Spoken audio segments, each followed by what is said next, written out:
सबसे पहले महादेव के चरणन में हमार प्रणाम बा। हमार प्रणाम स्वीकार होखे।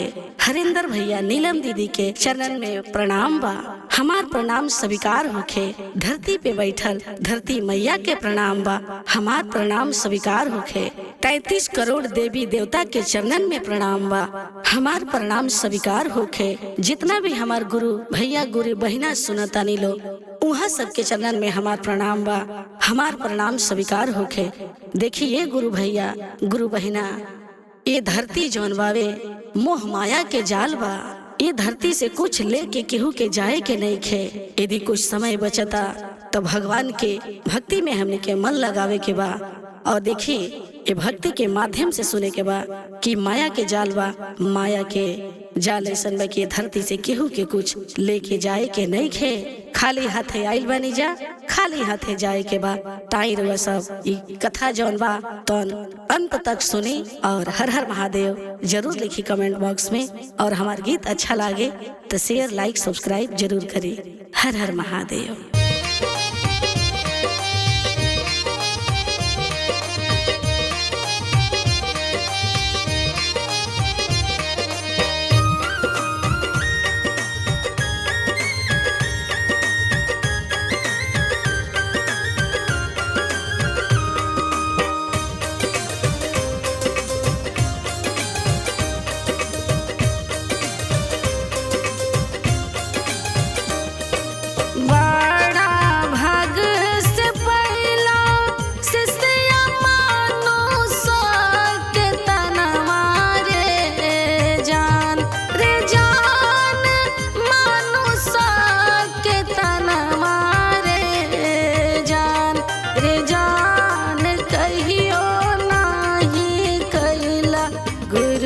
भजनवा रे जान रे जान कहियो नाही कैला गुरु के भजनवा रे जान।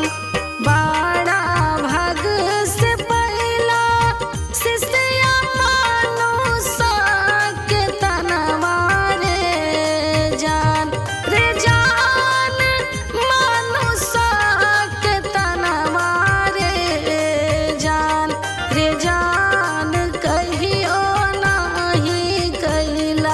गुरु के भजनवा रे जान रे जान कहियो नाही कैला गुरु के भजनवा रे जान।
केसरिया